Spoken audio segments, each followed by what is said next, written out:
자, 여러분 안녕하세요. 다인의 안성호 대표입니다. 저는 지금 제주도 현장의 맨 꼭대기층인 옥상에 올라와 있습니다.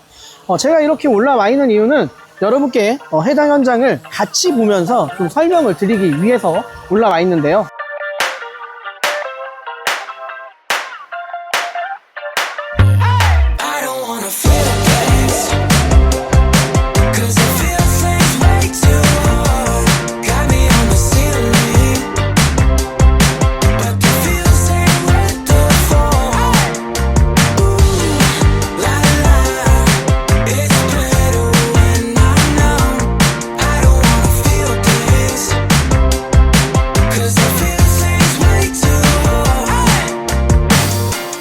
Fingers through my hair, no, I get a little scared, cause you know you're my type.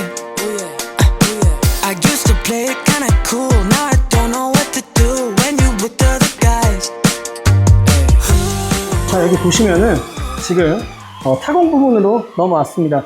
지하 1층에 이제 말뚝이 설치되어 있고 각 층의 슬래브가 타공된 것도 확인할 수 있고요. H빔 보강도 슬래브 타공면에 따라서 보강된 것을 확인할 수 있습니다.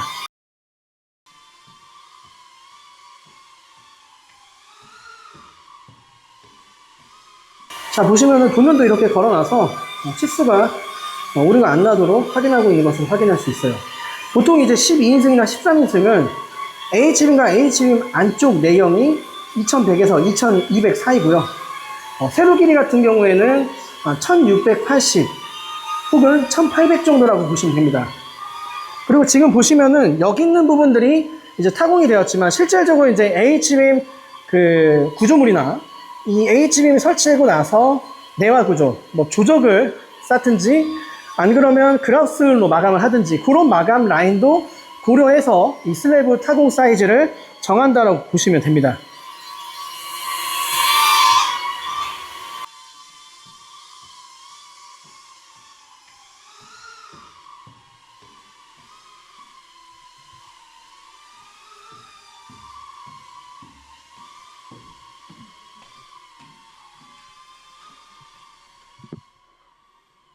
자, 지금 보시면 여기는 엘리베이터 오버헤드라는 부분인데 이 오버헤드는 엘리베이터 가동을 위한 모터가 설치가 되고요.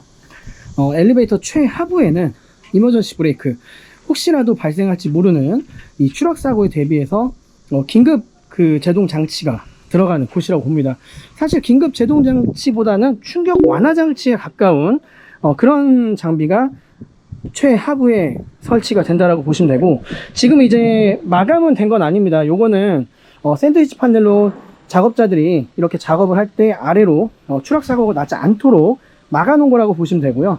실질적으로 엘리베이터 오버헤드는 지금 판넬을 설치한 높이보다 훨씬 더 높이 올라간다라고 보시면 됩니다.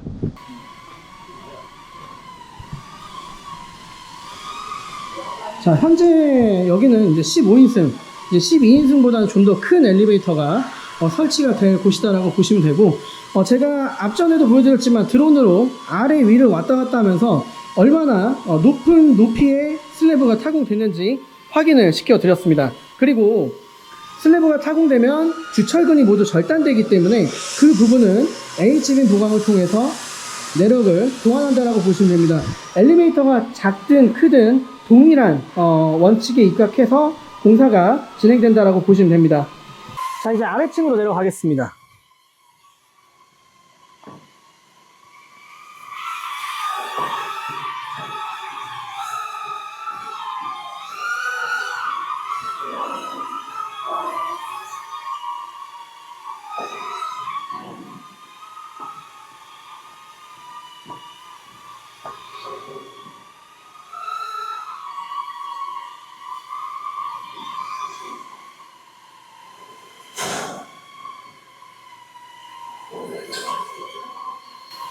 자, 지금 제 옆으로 보면은 엘리베이터 타공이 된 것을 확인할 수 있죠.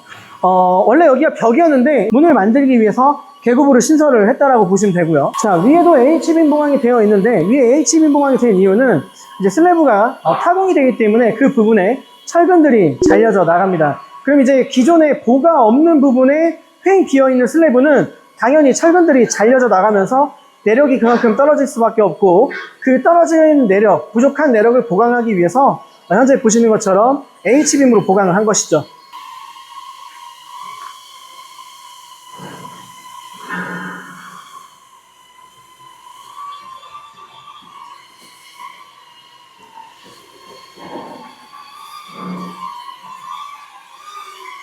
보시는 부분은 이제 지하입니다. 지하인데 동그란 플레이트 같은 것들이 이렇게 올라와 있는 것을 확인할 수 있는데, 사실 지금 이 플레이트를 기준으로 하부에 약 5m에서 10m 사이에 강관 말뚝이 설치되었다고 보시면 됩니다.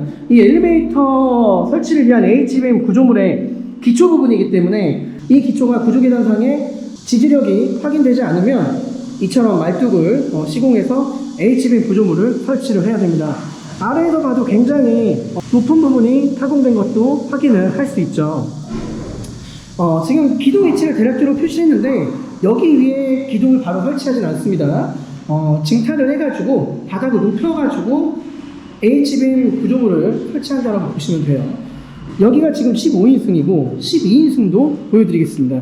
12인승이 설치될 자리인데 슬래브 타공된 것도 확인할 수 있고, 하부에 15인승과 동일하게 말뚝이 시공된 것을 확인을 할 수 있습니다. 자, 지금 저는 공터로 나와 있는데 저희가 이제 엘리베이터 시공을 위한 H빔들 여기다 이제 적재하고 가공을 할 겁니다. 저쪽으로 이동을 할게요.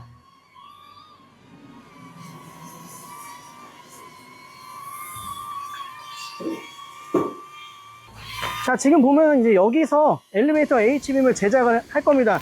미리 이제 어느 정도 가공을 했기 때문에 그 부분들을 중심으로 다시 한번 현장에서 제작하는 그런 시간을 가져서 본격적으로 엘리베이터 설치를 위한 H빔 구조물 박스를 제작을 한다라고 보시면 될 것 같아요.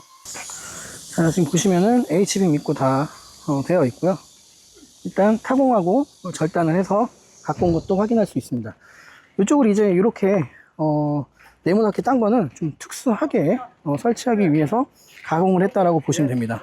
자, 엘리베이터는 저희가 설치하고 있는 H빔으로 하는 경우도 있고요, 혹은 철근 콘크리트 구조체로 하는 경우도 있습니다.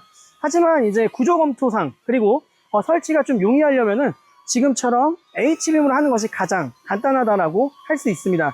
저희는 이제 현장이 좀 제주도에 위치를 하고 있기도 하고 조금 사이즈도 애매해서 현장에서 가공하고 제작하는 방식을 택했습니다.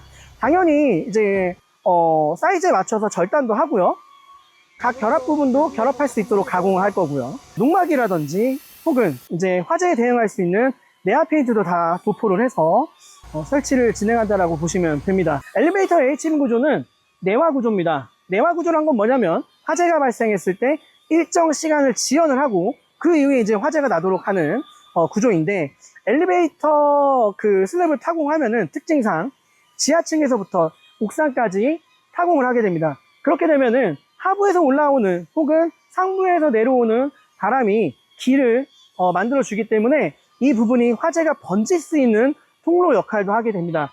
그렇기 때문에 엘리베이터 H빔은 내화 구조라는 특수한 페인트를 도포를 해서 내화 구조를 갖춰서 화재에도 대응을 할 수 있다라고 보시면 될 것 같습니다. 자, 지금까지 해당 현장에 대해서 설명을 해드렸습니다. 직접 들어가서 슬래브가 타공된 모습도 봤고요, 밖에 지금 H빔이 도착해서 어떻게 지금 가공을 하고 있는지도 보여드렸습니다. 대수선 인허가에 대해서 다시 한번 좀 말씀을 드려야 될 것 같아요. 워낙 문의를 많이 주시는데 최근에 이제 해체 허가나 해체 신고에 관한 규정도 강화가 되면서 대수선 허가를 받아야 돼요, 신고를 받아야 돼요, 해체 허가를 받아야 돼요, 신고를 해야 돼요, 이런 문의들이 굉장히 많습니다. 그런데 쉽게 생각할 필요가 있어요. 사실 내 건물이 대수선 인허가를 받아야 된다라고 하면은 해체 허가를 받아야 된다라고 생각을 하시는 게 마음이 편합니다. 왜냐면 대수선 인허가에 들어가는 사항들의 일부가 어차피 해체 허가 사항을 포함을 하고 있기 때문에 그 부분에 대해서는 마음을 좀 비우시고 신고에 대한 미련을 버리시는 게 좋습니다. 물론 해체 허가가 굉장히 까다롭고 심의도 받아야 되는 과정들이 있긴 하지만 안전하게 공정을 진행하기 위한 절차이기 때문에 그 절차를 무시할 수는 없거든요. 따라서 대수선 인허가 사항에 들어간다, 예를 들어서 기둥이나 볼을 3개 이상 철거를 해야 된다라고 하면은 해체 허가를 받아야 되고요, 그에 따라서 해체 심의도 받고 해체 감리도 선임을 해서 공정을 진행을 해야 된다라고 보시면 될 것 같습니다. 물론 3층 미만, 그러니까 2층 건물까지 주변에 아무것도 없는 뭐 지하철 역사라든지 인도라든지 도로가 없는 건물 같은 경우에는 해체 신고를 받을 수도 있습니다. 그렇지만 그거 역시 소유주분들이 정하는 게 아니고 건축사분들이 면밀히 그 건물에 대해서 검토를 하고 관할구청에 허가 서류 혹은 신고 서류를 작성해서 들어가야만 합법적인 절차를 밟을 수 있는 거기 때문에 그 부분을 참고하시면 될 것 같습니다. 자, 해당 현장 지금까지 많은 공정을 한 것 같지만 아직까지 해야 될 것들이 많이 남아 있습니다. 슬래브 타공을 하기 위해서 구조보강, H빔 보강도 진행을 했고, 그리고 H빔 구조, 엘리베이터 설치를 위한 H빔 구조를 설치하기 위해서 강관 말뚝도 시공을 했지만 이제는 H빔 구조를 제작을 해서 이 건물 내부에 설치를 해야 되기 때문에 야외에서 H빔을 지금 가공하고 H빔 구조물을 제작하는 공정이 남아 있습니다. 저는 다시 한번 그 부분들을 모아가지고 여러분께 브리핑을 해드릴 거고요. 대수선 인허가나 해체 허가, 신고에 대한 문의가 있다면 언제든지 저희 채널을 들려서 저에게 문의를 주시면은 그 부분에 대해서 답변을 해드리도록 하겠습니다. 자, 오늘 여기까지 보여드리도록 하고 저는 계속해서 다음 공정들을 통해서 여러분들을 찾아뵙겠습니다.